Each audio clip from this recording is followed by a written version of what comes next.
Bonjour à tous et à toutes. Alors, bienvenue ce matin un peu frais, au moins à Montréal. Alors, j'imagine ceux qui sont dans le nord du Québec, ça doit être encore plus glacial.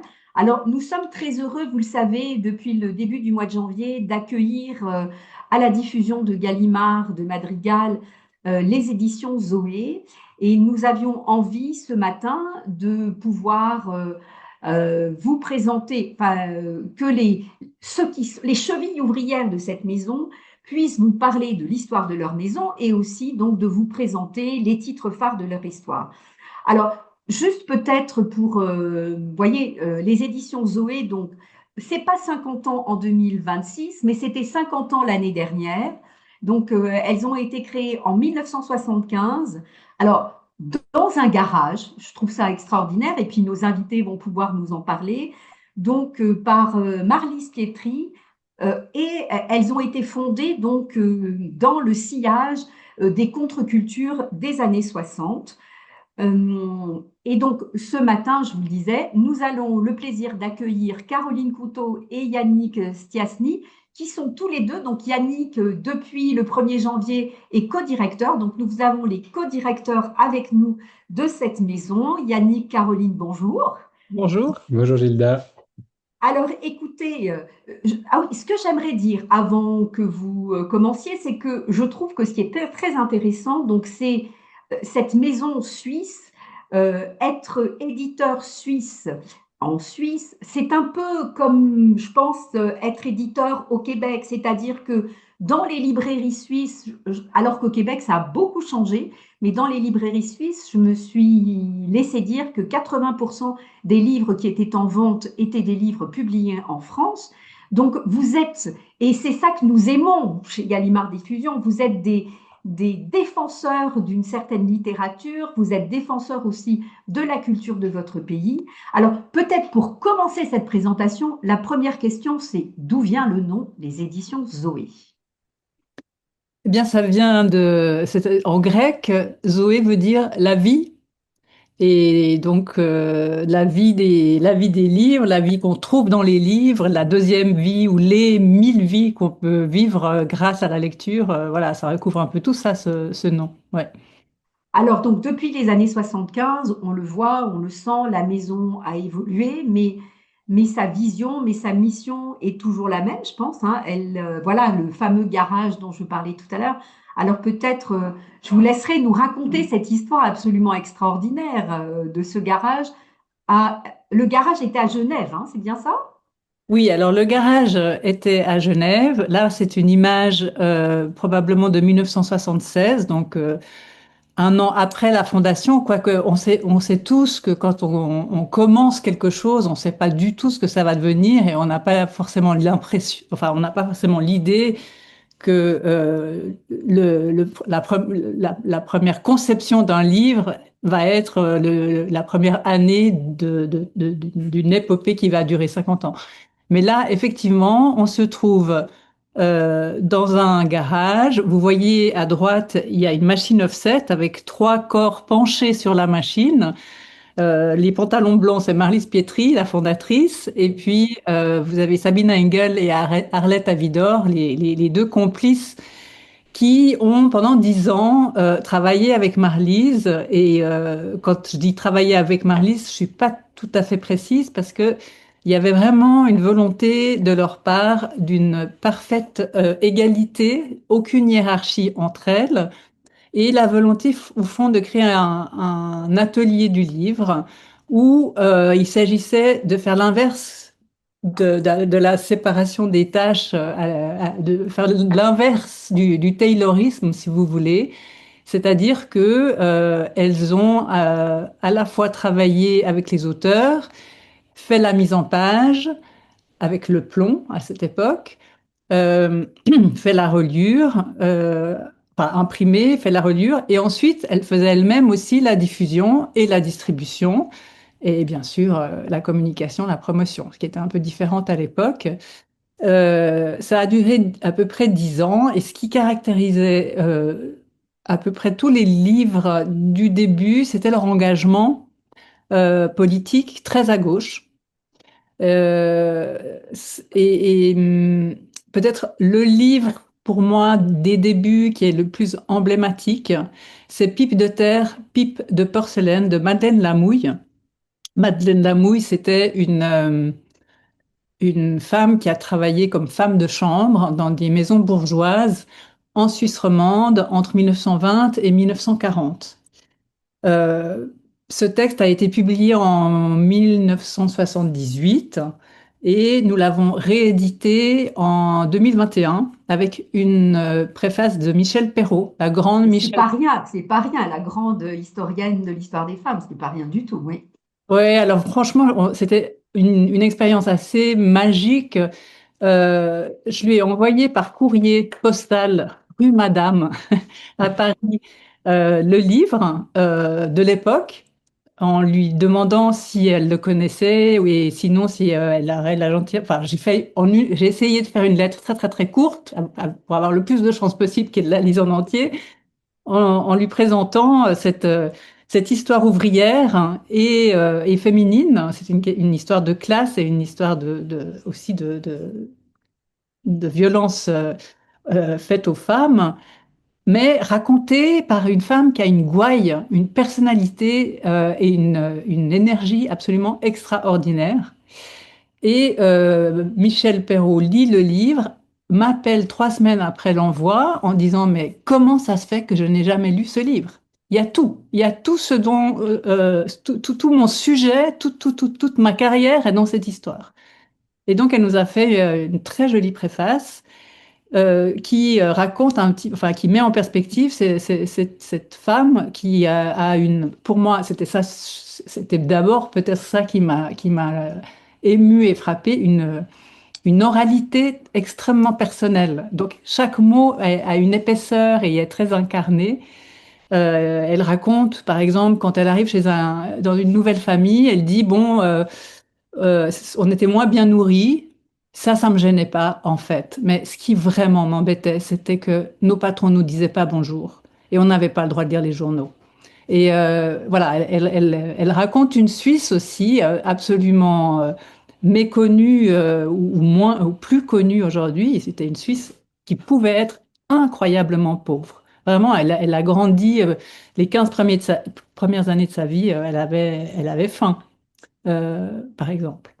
Donc voilà, ça c'est un livre qui a été publié au tout début des éditions Zoé, un livre social, mais je trouve aussi avec une qualité littéraire évidente. Euh, Progressivement, la maison est devenue un peu plus littéraire, de plus en plus littéraire. Et là, Yannick va vous parler de Robert Walser. Voilà, Robert Walser, c'est un auteur qui, à l'époque, il est rentré au catalogue de Zoé dans les années 80. À l'époque, il était publié par Gallimard principalement pour ses romans, mais en fait, donc c'est un auteur qui écrit en allemand, qui était traduit, mais en germanophonie, disons, c'était quelqu'un qui était absolument réputé pour une autre partie de son œuvre, qui est celle des textes courts. Robert Walser, il naît en 1878 en Suisse alémanique, donc qui parle l'allemand. Et puis, rapidement, il monte à Berlin, où il devient un feuilletoniste extrêmement réputé.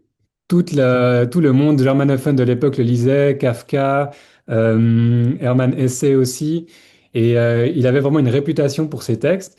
Quand la Deuxième Guerre mondiale survient, il est rentré en Suisse et puis il va encore écrire avant de totalement arrêter d'une part de publier, mais aussi d'écrire en 1933. Et il va terminer sa vie suite à des problèmes de santé mentale, il va terminer sa vie interné en fait, dans un hôpital psychiatrique de Suisse. Et à partir de là, il va se taire au niveau littéraire. Mais avant ça, il aura écrit énormément de textes, des romans d'une part, mais aussi et surtout des feuilletons.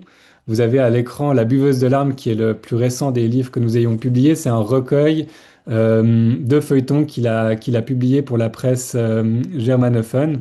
Et en fait, Robert Walser, c'est avant tout un regard, un art du fragment et puis un aspect une écriture malicieuse dans l'art de raconter le quotidien, l'art de d'écrire, d'esquisser ce qu'il vit, quand il était feuilletoniste, évidemment, il participait à la vie culturelle, à la vie, il assistait artistique, il assistait à la vie politique aussi de son époque, et il en rendait compte avec vraiment une originalité, une fraîcheur, et puis un humour qui était vraiment unique. Au-delà de ça, il parle aussi de choses qui sont beaucoup plus graves ou sérieuses derrière ce ton apparemment léger. C'est aussi un promeneur invétéré, d'une part dans la vraie vie, parce que il a toujours déambulé. C'était une façon aussi de considérer le monde de façon avec une attention un peu différente. Et puis, dans la fin de sa vie, quand il était dans cet asile psychiatrique, il a beaucoup exploré les environs avec son héritier testamentaire, Karl Selig, dont on a publié d'ailleurs un livre, Promenade avec Robert Walser, avec lequel en fait il partait arpenter toute la journée le pays, et puis il partageait avec lui des considérations qui, en fait, en écho à ce qu'il a écrit par le passé, étaient juste très précieuses et intéressantes à entendre. Donc ça, c'est les promenades avec Robert Walser. Et puis, pour vous parler encore d'un titre qui est peut-être un des plus emblématiques que nous ayons de lui, c'est Vide poète, que vous voyez en bas à droite de l'écran. C'est l'autobiographie éclatée d'un poète. C'est-à-dire que Robert Walser a constitué ce recueil, c'était dans les années 20, 1917 précisément, en rassemblant 25 petits textes qu'il avait écrits, non pas des feuilletons, mais vraiment des petits textes, des petites nouvelles, pourrait-on dire. Je vous donne un exemple de l'une, c'est un discours à un bouton, où le narrateur, donc le je valsérien, s'adresse à un bouton, ou un autre qui est assez frappant, où c'est un narrateur qui part se promener de façon complètement nonchalante et qui tombe sur un agent de police qui lui trouve une allure pas nette et qui décide de le contrôler. Et tout d'un coup, rentre dans une espèce de tension, cette nonchalance et puis la gravité de cette situation que je vous invite à découvrir en lisant Vite Poète. Donc voilà pour cet auteur très très important que nous continuons à porter, pour lequel il va y avoir d'autres projets à venir, mais que nous suivons depuis bientôt une quarantaine d'années avec beaucoup de ferveur. Je peux peut-être juste ajouter, vous voyez dans la deuxième ligne, le territoire du crayon. C'est un livre important qui a été en grand format et qui est maintenant en poche. Euh, Walzer a eu deux périodes différentes dans sa vie d'internement. La dernière où effectivement il n'a plus écrit du tout. Et la première, pendant la première, il a écrit sur sur toutes sortes de supports de papier qu'il pouvait trouver, notamment des enveloppes, une écriture à peine déchiffrables, que les Walsériens sont capables de déchiffrer et qui sont autant de toutes petites histoires drôlatiques et très sombres. C'est ça, une des caractéristiques de Walser, c'est qu'il arrive dans une même et seule phrase à être lumineux et sombre, les deux en même temps, comme nous le sommes tous, je pense. Walser, c'est donc un éminent représentant de notre domaine de langue allemande. Nous publions à peu près 2 ou 3 livres par année de traduction vers le français de la langue allemande. Et on aura l'occasion de parler tout à l'heure de Lucas Berfuss, mais c'est depuis toujours. Ça fait vraiment partie de notre ADN, ce domaine germanophone qui représente, on va dire, le 20% s'il faut donner un ordre de grandeur, de nos parutions. Donc tout le reste, le 80% autres, ce sont des auteurs qui écrivent en français. Vous publiez Non, pas de Suisse italophone, par exemple? non, non. Alors effectivement, on traduit de l'anglais, Ah, de euh, l'anglais, oui, bien sûr. de l'anglais, surtout des pays du Commonwealth. Afrique du Sud, Zimbabwe, Caraïbes. les Caraïbes, un peu l'Inde, Et puis le Canada aussi anglophone. le On aura Canada. l'occasion d'en reparler tout En à l'heure. parler, oui, tout à l'heure, oui. Et c'est une collection qui s'appelle Écrit d'ailleurs et qui est importante parce qu'il y a des textes importants, mais elle est importante pour moi parce qu'elle est assez représentative de notre rapport à la langue et au français. Moi, j'aime beaucoup citer Ramu, qui dit, notre grand auteur national, Charles Ferdinand Ramu, qui dit il n'y a pas un Français, il y a autant de Français qu'il y a de locuteurs du français. Et là, je pense que ça peut résonner chez vous mieux Ça que. résonne très fort chez nous. Et ce qui m'intéresse beaucoup chez ces auteurs qui écrivent en anglais, mais qui viennent de pays du Commonwealth, c'est qu'ils ont très souvent leur dialecte. Et enfin, ils sont tous bilingues, hein. Ils parlent un anglais standard et puis ils ont un dialecte. Ça peut être le créole, ça peut être le Shona au Zimbabwe, ça peut être le pidgin au Nigeria. Et je trouve que ça crée une langue très inventive, très vivante, très orale souvent. Et ça m'intéresse beaucoup parce qu'il se trouve, c'est un hasard ou pas, que beaucoup de nos nouveaux auteurs, de nos jeunes auteurs, ont plusieurs cultures et plusieurs langues en eux, et que leur écriture, leur littérature s'en ressent. Voilà. Alors, donc on continue On continue avec Catherine dans Safon. cette histoire des éditions Zoé. Alors, Catherine Safonov, c'est notre doyenne, c'est notre chérie. Elle est entrée en 84 aux éditions Zoé. C'est une femme dont du côté de sa mère, c'est un milieu de paysans et d'ouvriers assez pauvres. Et du côté de son père, on a des militaires et des artistes peintres. Et son père est russe.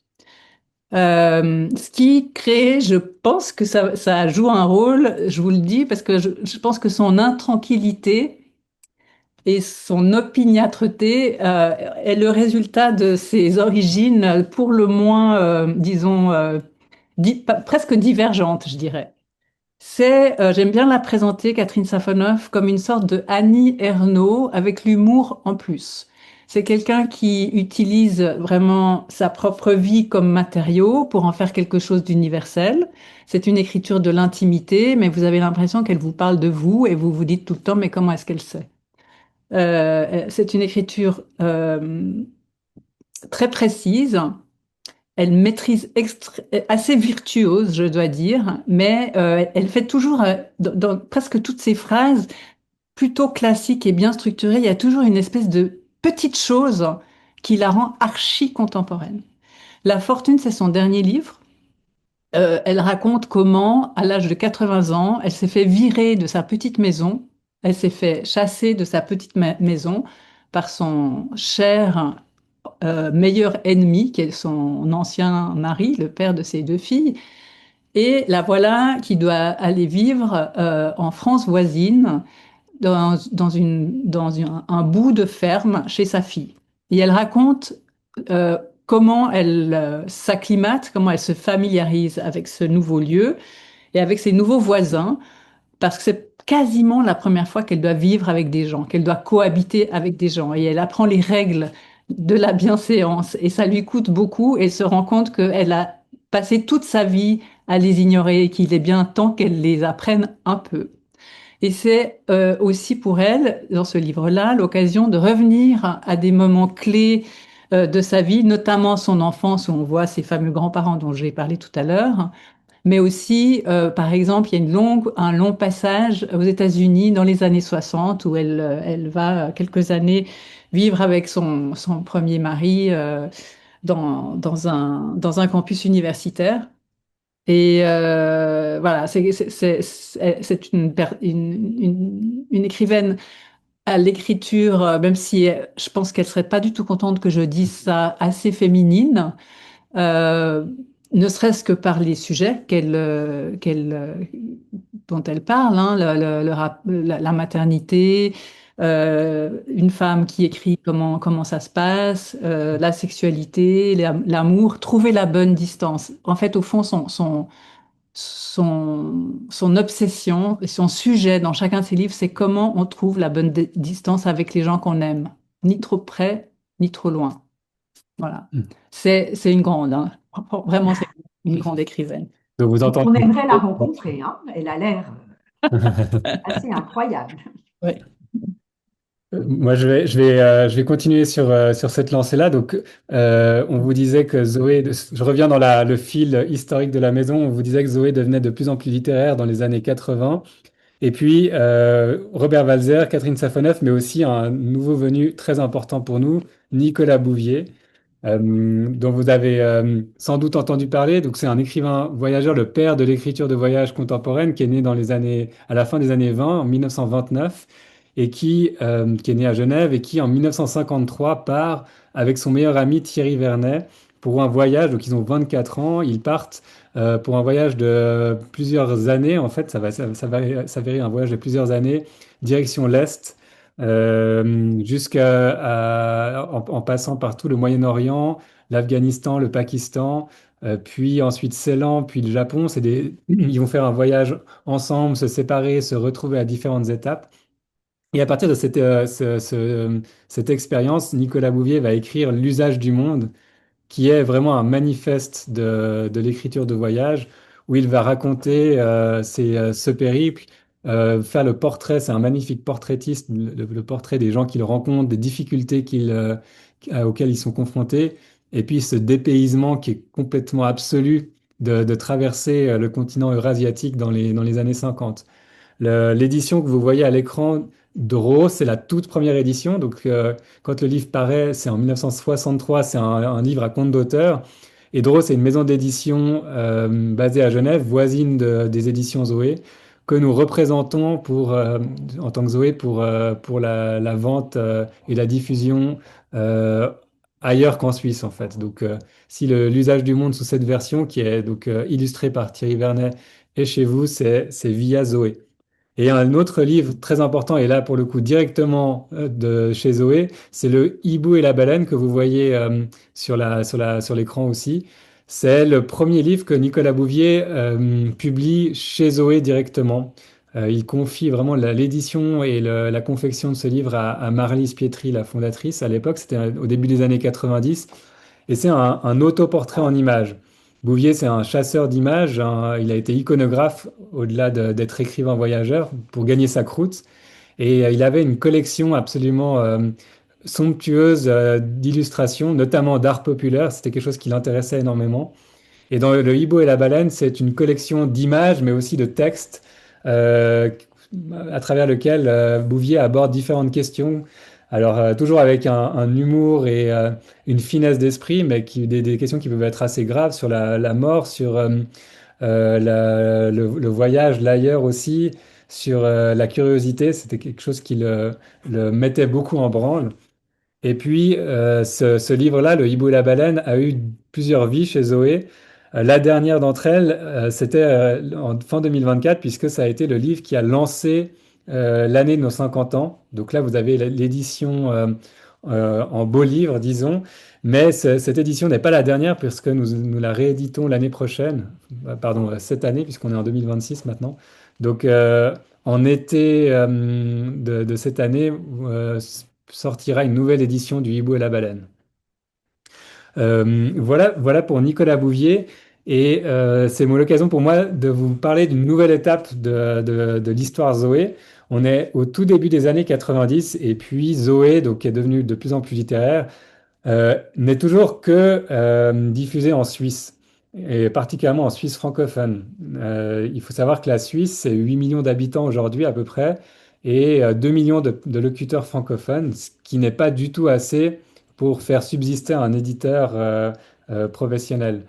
Et la frontière française est à 2 pas, mais par contre, c'est toute une démarche pour la franchir et pour surtout que les livres existent de l'autre côté, en l'occurrence des montagnes du Jura chez nous. Et c'est grâce à Robert Walser, dont je vous ai parlé tout à l'heure, et à Nicolas Bouvier que Marlise Pietri va pouvoir trouver un diffuseur-distributeur. Au début des années 90, c'est Harmonia Mundi qui est un diffuseur distributeur basé dans le sud de la France, avec qui on a travaillé jusqu'à très récemment, jusqu'à l'été dernier. Et donc, c'est à partir de ce moment-là que les éditions Zoé vont pouvoir exister en France et trouver le souffle pour continuer à se développer. Est-ce que Karine, tu veux parler rapidement de l'analphabète, qui est aussi Mm, absolument. une caisse de résonance importante pour nous? Oui, pour l'anecdote, Maryse Pietri, elle disait à qui voulait l'entendre que si elle trouvait pas de diffuseur en France, elle arrêtait. Elle avait l'impression de publier dans un bocal incestueux et que il fallait avoir trouvé de l'oxygène dans un plus grand territoire. Alors c'était un problème économique évidemment, mais pas que. Et je dois reconnaître que le fait qu'on fasse sans arrêt des allers-retours dans les grandes villes françaises et les campagnes aussi parfois, c'est souvent dans les campagnes qu'on trouve des librairies les plus militantes et avec une énergie absolument incroyable. Ça nous a aussi, ça nous donne du souffle, quoi. C'est un échange qui est bien, qui est très vertueux. Euh, alors, Agatha Christophe, vous la connaissez peut-être pour sa trilogie qui commence par Le Grand Cahier. C'est donc une Hongroise qui a fui la Hongrie en 56 avec son mari et son bébé contre son ventre. Ils ont passé la frontière clandestinement et ils ont marché à peu près 3 jours dans la forêt. Et puis, de fil en aiguille, ils sont arrivés dans la partie italophone de la Suisse pour enfin, pas finir, pardon, mais pour finalement s'installer dans une ville de Suisse romande qui s'appelle Neuchâtel, qui est une ville horlogère. Et là, elle a trouvé du travail dans une fabrique de montres et elle s'est retrouvée analphabète. C'est-à-dire qu'elle a éprouvé ce que éprouve à peu près 20% de la planète aujourd'hui quand on quitte un pays pour des raisons politiques, économiques, de santé. Elle s'est retrouvée une réfugiée. Et elle ne comprenait pas un traître mot de ce qu'on lui disait. Elle était incapable de lire. Personne ne la comprenait, ni ne pouvait la lire. Et elle a éprouvé cette solitude de l'étranger. Et c'est de ça dont elle parle dans ce livre qui fait à peine 100 pages, euh, qui est écrit directement en français. La trilogie, Le Grand Cahier, elle l'a aussi écrit directement en français. C'est quelque chose à quoi elle tenait beaucoup. C'est une langue d'une puissance euh, complètement dingue. Et c'est à peu près aussi puissant que c'est simple. Les phrases sont minimales, très courtes, et elle arrive à soulever des vagues d'émotions avec une base de français très rudimentaire, mais très précise. Elle racontait toujours qu'elle est décédée maintenant, qu'elle travaillait avec 15 dictionnaires sur sa table. Donc, comme elle a peu de mots, comme c'est une langue de peu de mots, il faut que le mot soit exactement celui qu'elle veut. Et ça a une puissance assez merveilleuse. Ce livre, on l'a réédité à plusieurs reprises. Là, vous avez la dernière édition qui contient aussi une très jolie bibliographie.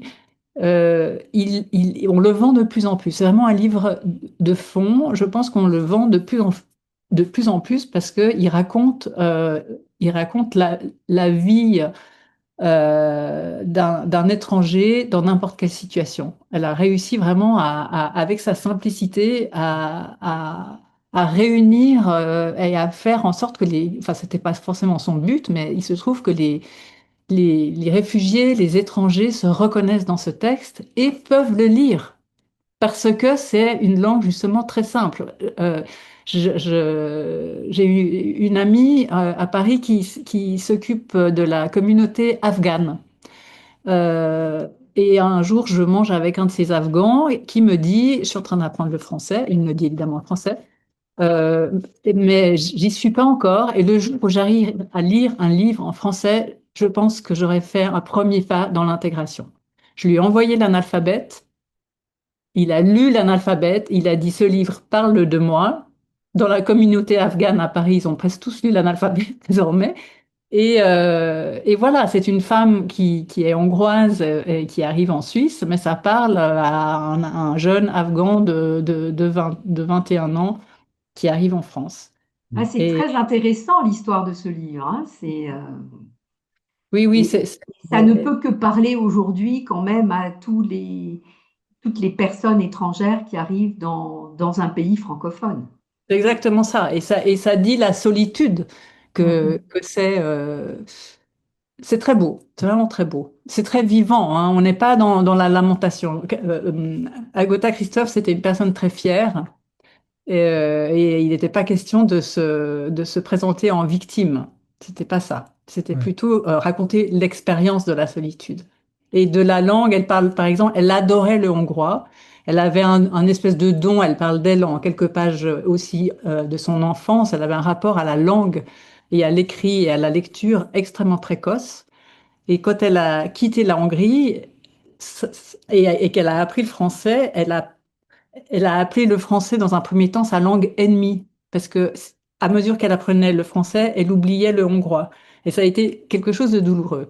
Mais en même temps, ça dit quelque chose de son caractère que d'avoir tenu à être une écrivaine francophone. Elle a écrit en français.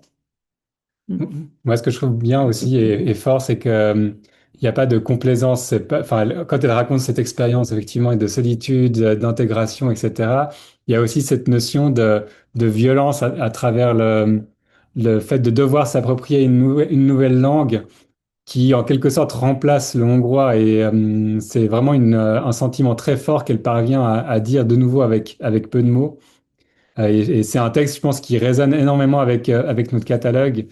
Euh, cette question des langues, mais aussi cette question des cultures dont Caroline parlait avec la traduction. Pour moi, c'est l'occasion d'ailleurs de passer sur un autre texte extrêmement important pour nous, qui se rapproche peut-être géographiquement du Québec.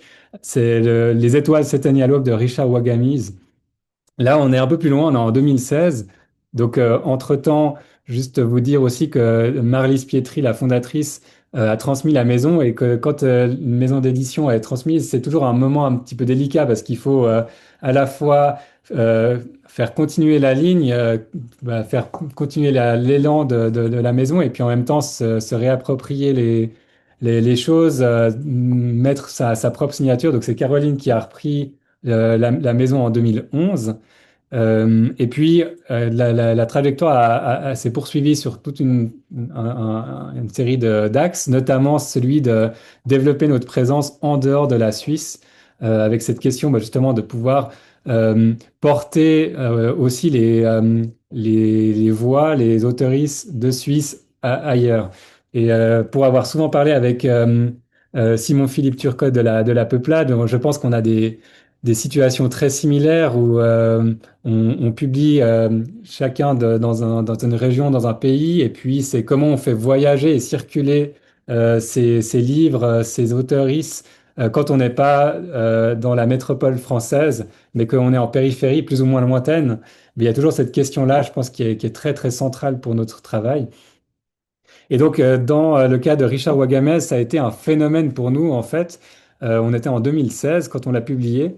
Alors, cet auteur, pour vous le raccrocher avec ce qu'on vient de dire, c'est un auteur, donc Ojibwe, qui est écrit en anglais et qui s'insérait dans notre collection Écrit d'ailleurs, puisque on était dans cette démarche où on voulait rendre compte d'une voix qui avait à la fois cet anglais très mondial et puis en même temps une identité, en l'occurrence autochtone, qui venait enrichir et puis donner un autre angle à cette culture anglo-saxonne. Et donc, dans Les Étoiles s'éteignent à l'aube, c'est vraiment un roman qui nous plonge dans la Colombie-Britannique. C'est un jeune garçon qui est métis, qui a grandi sans ses parents, et notamment sans son père, qui avait des gros problèmes d'alcool. Et un jour, ce père le convoque à son chevet et lui dit, Je vais mourir, et j'aimerais que tu me rendes un dernier service avant ça, c'est que tu m'emmènes dans la forêt pour m'y enterrer comme un guerrier. Et donc ce garçon qui est adolescent se retrouve avec ce père. D'abord, il refuse, puis finalement, il accepte de remplir cette promesse. Et il emmène ce père mourant à travers les forêts de Colombie-Britannique. Alors qu'il a il connaît pas cet homme. Toutes les expériences, les quelques contacts qu'il a eu avec lui, c'était désastreux. Et en fait, au fur et à mesure de cette expédition qui est très dure, notamment pour le vieil homme, eh bien, ils vont apprendre à se connaître et puis mieux se comprendre aussi. Le père va raconter son histoire à son fils et lui expliquer pourquoi il aimerait pouvoir mourir dans ces conditions-là. Et puis, le garçon va apprendre à connaître son père et aussi à lui pardonner. Donc, c'est une histoire de résilience, une histoire de rédemption presque. Et puis, c'est aussi une façon de parler de la nature qui est assez exceptionnelle. Et c'est un livre qui, pour nous, a été très porteur parce que il a été, enfin, il a fait l'objet de bouche à oreille. Il a beaucoup circulé, notamment par les libraires. Et pour nous, c'est devenu un levier extrêmement précieux que les libraires pour recommander nos livres, pour s'emparer de nos livres, pour les faire voyager. Et Les Étoiles s'éteignent à l'aube, c'est vraiment un livre qui a connu une trajectoire vraiment exceptionnelle par rapport à ça, sans qu'il y ait forcément de presse, de relais presse, mais avec un bouche à oreille de libraire qui a été très, très bénéfique. Tu veux donner un chiffre? Je pense qu'aujourd'hui, on doit être à toute édition confondue à 60 ou 80 000 exemplaires vendus de ces étoiles septénariopes, donc en 10 ans. Et c'est un livre qui continue sa vie. Et l'autre livre que vous voyez, Starlight, c'est la suite des étoiles septéniales. Donc Richard Wagamese, il est décédé assez brutalement, c'était en 2017. Il travaillait sur un texte qui est resté non édité, inédit, et qui était en fait la suite de ces étoiles donc, que vous découvrez dans Starlight. Et un livre dont vous avez sans doute entendu parler, qui est celui qu'on publie en Europe, mais que je ne vous ai pas mis sur cette image parce qu'il est publié par un éditeur québécois, c'est Cheval Indien, où il parle d'un jeune garçon Ojibwe qui va découvrir le hockey sur glace, qui va trouver une forme de salut dans le hockey sur glace parce que il a été enlevé à sa famille par les Blancs et placé dans un internat, une école résidentielle. Voilà, c'est un livre qui a ensuite a eu beaucoup d'écho et je pense, enfin, pour avoir discuté avec l'éditeur de XYZ, particulièrement au Québec aussi, où il a étudié en classe, je crois.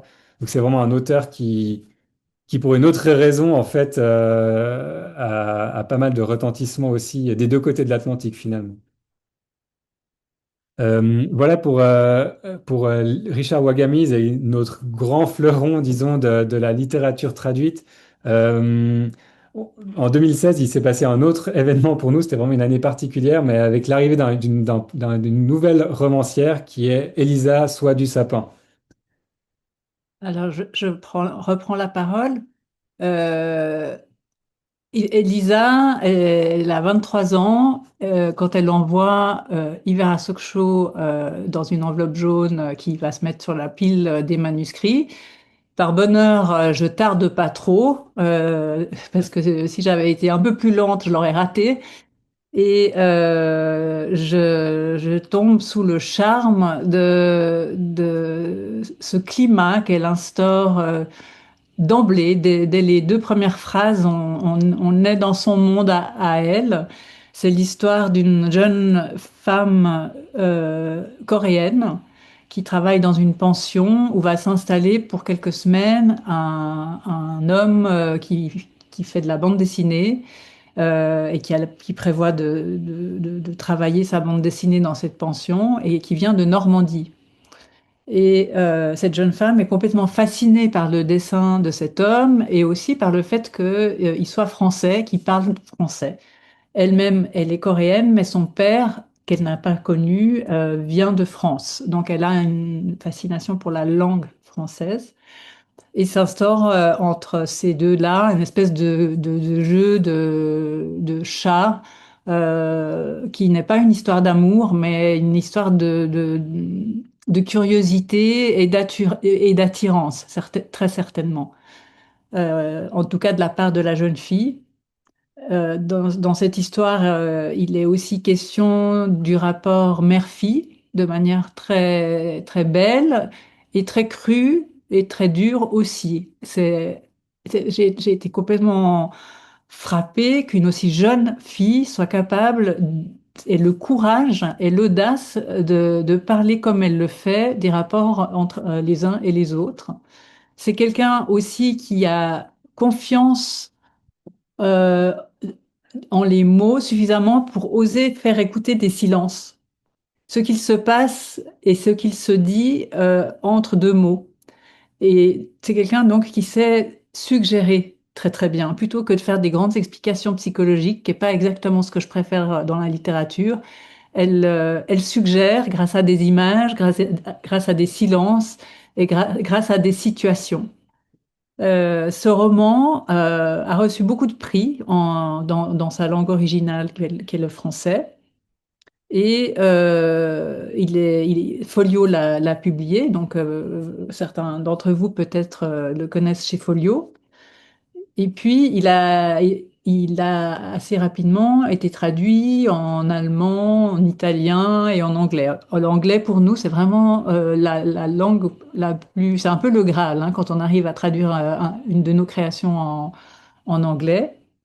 Et cette traduction a été achetée, elle s'est sortie en Grande-Bretagne, ensuite elle a été achetée aux États-Unis, et le livre a été le lauréat du National Book Award en 2021.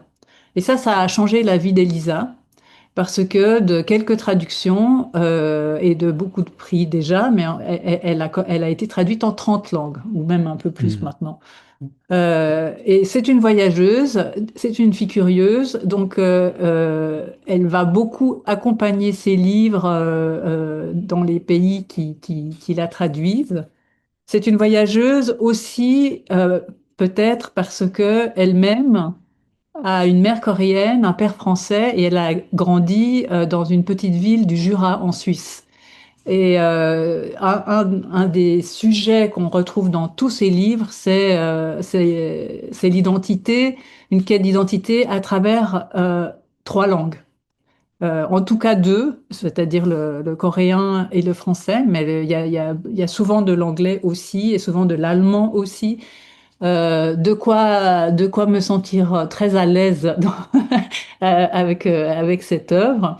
Vous avez à droite le dernier des romans qu'elle a écrit, et pour lequel elle a reçu le prix Wepler, qui se passe non pas en Asie, les trois premiers livres se passent tous en Asie, celui-ci se passe dans le Périgord, cette région où on mange très bien en France.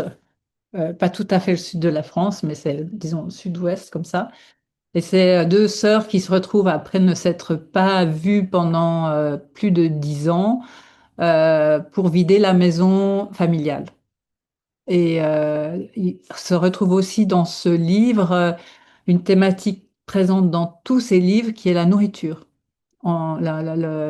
Les odeurs, les recettes, les matières, les goûts de la cuisine sont extrêmement présents et peuvent avoir des significations, enfin en tout cas des résonances dans la psychologie des personnages. Et pour vous dire à quel point la langue est quelque chose qui la travaille, une des deux sœurs dans cette histoire-là ne peut pas parler. Donc, il doit y avoir une compréhension qui se passe soit par des mini-mots par texto. Depuis que l'iPhone existe, la sœur qui ne parle pas s'exprime de cette façon-là, ou par le corps, les expressions, la compréhension, ce qui mène à la fois à une extraordinaire compréhension et complicité, et aussi à une terrible incompréhension. Voilà, ça c'est pour Le vieil incendie. Et c'est vrai que Elisa du Sapin est enfin, est peut-être qu'est-ce qu'il faut dire, c'est celle qui a une renommée publique la plus importante, mais elle représente toute une nouvelle génération qui est arrivée chez Zoé, on va dire à partir de 2012. Je vous en cite quelques-uns parce que, et puis peut-être que parmi vous, l'un ou l'autre connaîtront les noms. Haute-Seigne, Max Lob, Bruno Pellegrino, Dunalou, Gabriela Zalapi, dont Gabriela on va essayer de Zalapi. parler tout à l'heure encore. Ouais, On il arrive. faut qu'on commence à se dépêcher en fait. Qui tous sont arrivés les uns, enfin entre 25 et 35 ans. Donc après, une génération qui n'est pas la mienne.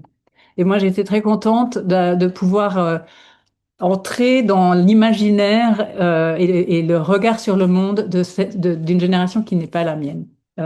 Plus ouverte peut-être, avec une culture moins hiérarchisée aussi, je dirais, que ce que moi j'ai appris. Euh, c'est Ouais, à ouais, toi. moi, je prends la suite.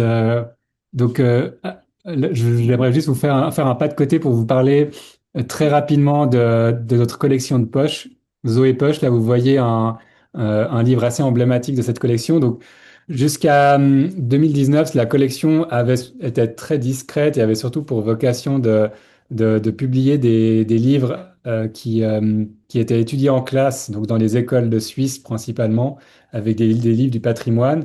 Et puis en 2019, on a décidé de prendre un tournant et d'utiliser cette collection de façon plus présente aussi pour donner à nos nouveautés et notre fond vivant, disons, une deuxième vie sous cette forme. Et donc là, vous avez La Paix des ruches d'Alice Riva. Alice Riva, c'est une autrice du XXe siècle qui a traversé tout le XXe siècle, qui était très engagée, qui a décidé de ne pas se marier, de ne pas avoir d'enfants à une époque où c'était une question qui se posait pas rester indépendante financièrement aussi. Et dans La Paix des ruches, elle met en scène une femme sous la forme de son journal, journal qu'elle cache dans sa panière à linge, parce que c'est le seul endroit où elle est sûre que son mari n'ira pas voir. Et c'est dans ce journal qu'elle se pose des questions sur l'amour conjugal, surtout quand il n'existe plus ou qu'il n'existe pas, sur l'inégalité des genres et la question du partage des tâches, quand les femmes ont une double journée de travail, quand les hommes n'aident pas pour la maison. Et tout ça, ces questions-là, elle se les pose en 1947. Donc, on est 2 ans avant le deuxième sexe de Simone de Beauvoir. Et Alice Riva publie cette Paix des ruches que nous avons repris en 2022 avec une préface de Mona Chollet qui est pour laquelle c'est un texte fondateur. Et à partir de ce moment-là, le livre a été complètement redécouvert ici, enfin, en Suisse romande, mais aussi en France et ailleurs. Et donc, dans cette collection poche, désormais, on publie une douzaine de titres par an à peu près, un mélange de patrimoine, donc des auteurs et autrices importants de l'histoire littéraire, mais aussi des auteurs et autrices contemporaines. Si c'est possible de faire trois slides, encore une, voilà. Je vais vous parler très rapidement de celui-ci, aussi pour parler de Gabriela Zalapi, qui est une des autrices de cette nouvelle génération dont parlait Caroline, qui a comme particularité d'être anglaise, suisse et italienne, avec ces trois langues qui cohabitent dans son imaginaire.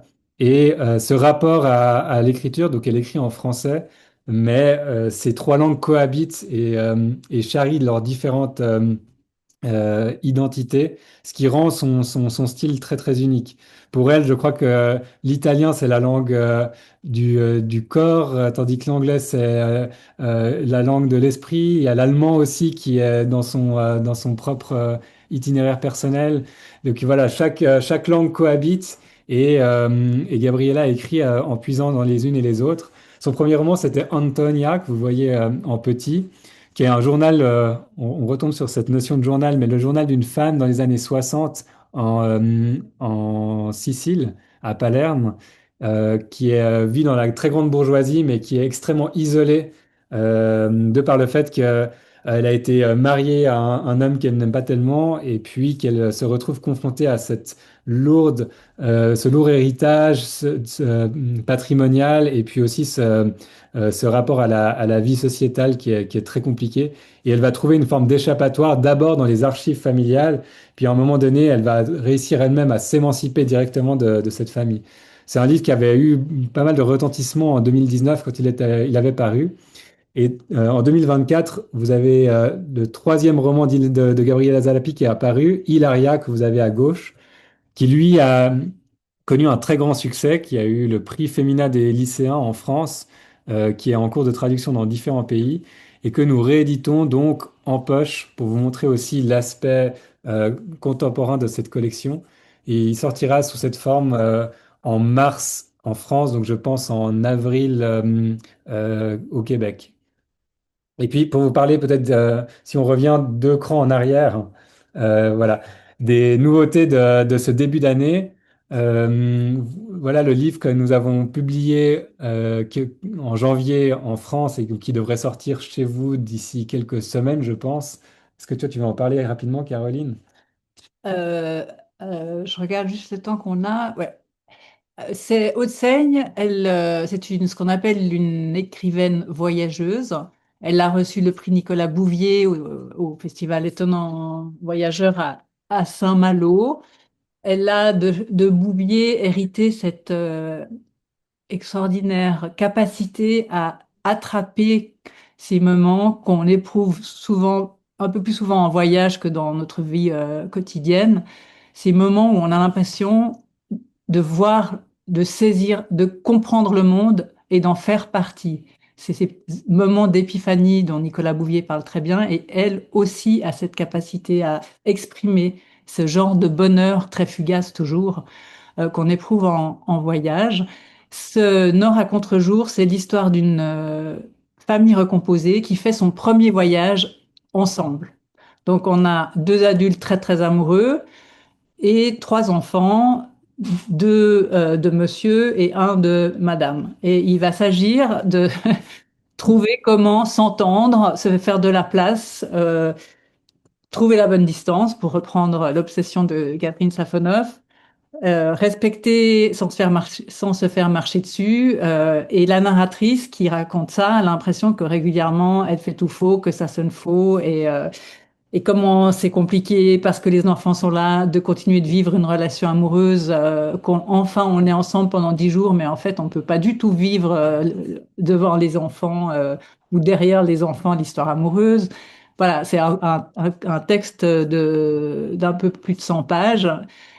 Haute-Seigne a une intelligence des relations très vive et un rythme toujours très rapide. Elle écrit vite, elle pense vite et ça avance. Voilà. Donc c'est un assez grand plaisir de lecture. Euh, Et je signale à ceux et celles qui nous écoutent que Marine indique les dates de sortie des livres au Québec. Donc le 18 février pour Haute-Seigne et Hilaria sortira en poche le 13 février, 13 avril. Oui. Hilaria, peut-être juste pour dire un mot sur sur ce que ça raconte. C'est un livre à la première personne. C'est la petite Hilaria qui a 8 ans au début du livre, 10 ans à la fin du livre, et qui raconte comment son père, un jour, va la chercher à la sortie de l'école et l'embarque soi-disant pour un repas en famille, puis pour un week-end en Italie, et en fait pour 2 ans de cavale, où il essaye d'obtenir contre sa fille que sa femme renonce au divorce. Et cet enfant va donc passer 2 ans avec ce père qui est à la fois un monstre d'égoïsme et presque un enfant, tellement il est incapable de se mettre à la place de sa fille, mais aussi un compagnon de jeu et quelqu'un avec beaucoup de fantaisie. Donc c'est un très beau personnage, et l'enfant, on la voit aussi grandir pendant ces 2 ans, évidemment. Elle a une capacité d'observation merveilleuse, notamment probablement qu'elle a pu développer grâce à ou à cause de cette solitude qu'elle vit avec son père. Hein. L'école lui manque, les copines lui manquent, évidemment que sa mère avec laquelle elle n'arrive pas à communiquer parce que le père l'en empêche, lui manque aussi beaucoup. C'est bouleversant Mm. et très beau, et voilà. C'est vraiment, c'est pas pour rien que ce texte a eu un grand succès. Est-ce que je peux encore parler en une seconde de rapport Mais d'activité? bien sûr, même plus qu'une seconde, Yannick. Vous savez comme on est en Suisse. Si c'est possible de revenir une slide en arrière, voilà. C'est pour vous parler de ce rapport d'activité qui est un premier roman qui paraît le mois prochain, donc je pense en mars peut-être, Marine, au Québec, qui est un texte absolument génial et pour le coup drôle, mais avec un humour qui est très très décalé et très très original. On est dans la tête d'un Loïc qui a une trentaine d'années, qui écrit en fait son journal. Pourquoi il l'écrit? C'est parce que un ami lui lance comme défi de raconter ce qu'il vit au quotidien dans ce journal, alors que sa sœur, de qui il est très proche, lui dit que c'est une activité de cas social. Mais voilà, il se lance dans ce journal. Et puis Loïc, il a un esprit extrêmement réglé et très construit, ce qui fait que il juxtapose des éléments de sa vie très quotidienne et très pragmatique avec ce qu'il capte dans les journaux, c'est que c'est une éponge en fait. Ce qui se passe dans l'actualité internationale, ce qui se passe dans le quotidien autour de lui, et que de cette juxtaposition naît une espèce d'étincelle, justement de décalage malgré lui, hein, mais très drôle. Et au fil de l'histoire, donc on rentre dans ce quotidien très très particulier de Loïc, mais aussi on voit comment sa vie absolument réglée commence eh bien justement à sortir de ses rails quand il va s'agir de déménager de chez ses parents où il habite à 30 ans et pour lui ça ne pose absolument pas de problème. Peut-être de trouver aussi une copine alors qu'il n'en a pas et que jusqu'à aujourd'hui c'était absolument pas une question. Et donc, au fur et à mesure de l'histoire, voilà, Loïc va sortir de ses rails, sortir de ses gonds, et on va assister à l'évolution de ce personnage malgré lui. Donc, un roman d'initiation qui est absolument génial. J'ajouterais que il a une particularité, ce Loïc, c'est de s'exprimer sans virgule. Parce que les virgules, c'est un truc pas net, hein. C'est trop flou. Mm. Donc, ça a créé une langue très organisée et puis très rythmée, parce que forcément, les phrases sont un peu courtes. C'est un premier roman, écrit donc, comme vous pouvez le voir, par une femme qui se met dans la peau d'un gars de 30 ans, qui en fait est un Asperger, qui ne dit pas son nom. Alors, nous avons une demande, Caroline Yannick, d'un libraire qui demande si on pourrait avoir 2 mots sur Henri Levert. Ah, tu te lances? Je peux tenter, tu complètes pas? Alors, Henri Levert, donc peut-être avant de parler d'Henri Levert, il faut parler de Gottfried Keller, son auteur, qui est, des fois j'ai envie de le comparer un peu à Victor Hugo, c'est-à-dire qu'il a eu une vie protéiforme absolument incroyable. Il a été, d'abord il a voulu être peintre, donc on est en Suisse au début du 19e siècle. Il a tenté de devenir peintre, puis ensuite il a écrit, mais il a été aussi politicien. Il a même été maire, je crois, de Zurich. Et puis Il a vécu en Allemagne il a aussi. vécu en Allemagne et c'est devenu un écrivain fondateur de la littérature du 19e siècle en Suisse. On a 2 romans, enfin 2 livres très importants de lui. C'est Les gens de Seldwyla, qui est une succession de grandes nouvelles articulées autour de Seldwyla, qui est un lieu imaginaire dont il va raconter de façon très très fine le quotidien des habitants. Et puis Henri Levert, qui là est un grand grand roman de formation qui nous plonge dans la vie de cet Henri, justement, qui est un petit peu un double de l'auteur, puisque c'est un personnage qui va vouloir devenir peintre et puis qui va se lancer sur les routes pour pouvoir essayer de faire carrière dans ce domaine-là, avec énormément de péripéties et notamment des moments très durs où il a la faim au ventre. Il y a aussi une forme d'initiation amoureuse dans ce roman. Voilà, et c'est une grande fresque autour de ce personnage. Une grande fresque qui est, on peut dire vraiment de la littérature réaliste, mais qui joue beaucoup avec le romantisme aussi. C'est un mélange entre le romantisme et le réalisme. Ben, Yannick, Caroline, merci beaucoup. Écoutez, c'est extraordinaire de commencer notre journée avec cette heure passée avec vous. C'est vraiment magnifique de plonger dans votre passion aussi pour les auteurs et les autrices que vous publiez. Et en vous écoutant, Caroline Yannick, je me disais, j'avais lu que un des objectifs de Marlise Pietri, quand elle a fondé la maison, c'était une volonté de donner la parole à ceux qui ne l'ont pas. Et je pense que vous continuez cette mission. Et aussi ce travail sur la langue, ces auteurs qui ont plusieurs langues, comment ils écrivent, c'est vraiment passionnant de vous avoir eu pendant 1 heure. On vous espère un jour vous voir en vrai à Montréal. Donc, je remercie nos auditeurs et nos auditrices, nos auditeurs, celles et ceux qui nous suivent. Je vous rappelle donc que on va vous envoyer l'enregistrement de cette rencontre et que vous pourrez la diffuser autour de vous. Yannick, Caroline, encore merci. Merci à Merci à vous, vous, merci Gilda. beaucoup, hein. À bientôt. Au revoir. Au revoir, bonne À journée. bientôt, bonne journée.